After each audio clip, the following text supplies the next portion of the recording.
Magandang araw po muli mga kasabwat. Ito po ang ating i-develop ngayong hapon sa likod ng bahay, sapagkat nakafocus tayo sa harap ng bahay noong mga una nating mga dinevelop sa ating garden. At ngayon po ay dahil maayos-ayos na po sa harap natin, ay dito naman po sa likod. Ito pong likod na ito ay binigyan din natin ng panahon noon.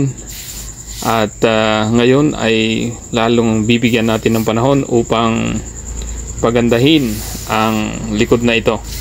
Atin pong tatanggalin ang mga basura dito. At yung mga kahoy ay ating iipunin para magamit pa rin natin sa iba. Itong mga lata na ito ay pwede nating pagtamnan ng gulay.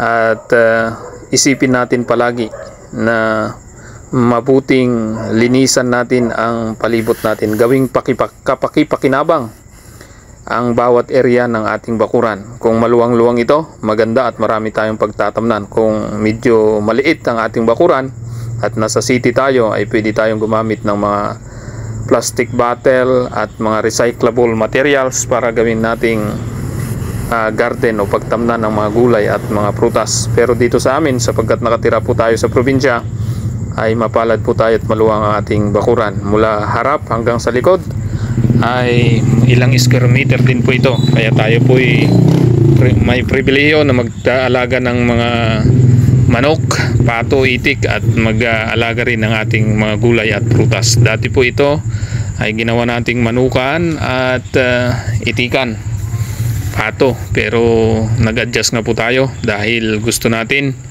na mas magiging maganda ang ating palibot, mas magiging produktibo at mas makatipid na rin tayo sa patuka, sapagkat mahal na po ang commercial feeds. Kaya nagbawas na po tayo ng ating mga alagang manok at pato. At ngayon nga po, itong dati nating pwesto na ito ay gagawin na nating taniman ng mga gulay. Plano ko po ay itanim dito ang ating pipino. Yung atin pong pipino na naipunla na ay dito po natin lalaguin. At magtatanim din po tayo ng radish at pichay dito. At kung ano pa ng mga mapapatubo natin. Maganda rin siguro dito ang papaya. Kung minsan, kung iisipin mo, parang nakakabagot ang ganitong trabaho, pero hindi po, sapagkat ito po ay nakabubuti sa ating kalusugan. Na exercise tayo, na gagalaw ang ating katawan, at ganoon din po nagiging kapaki-pakinabang ang ating exercise. At nakakatuwa ring tingnan na pagkatapos mong ma-develop ang lugar na iyong nais i-develop, ay nagkakaroon ka ng satisfaction. At ang isa pa dito ay nagkakaroon ka ng creativeness, na di-develop mo yung creativity.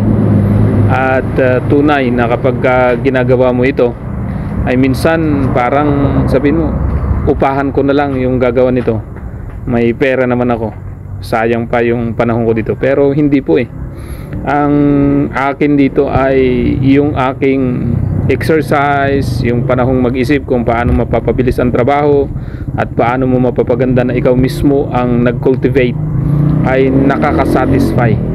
Kaya mas mabuti na hindi mag-upa, para pagkatapos mong maggawa, hindi ka na naboring sa maghapon. Pagkatapos nun ay mayroon ka pang tagumpay or development na nagawa sa iyong bakuran.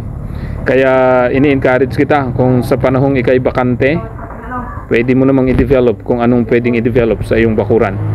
At katulad ko, pagkatapos kong manggaling sa barangay hall bilang isang barangay staff doon, ay sinikap natin na magpahinga ng konti. Pagkatapos noon ay gumawa na po tayo dito. At atin na nga pong sinisikap na ma-develop ang ating likod.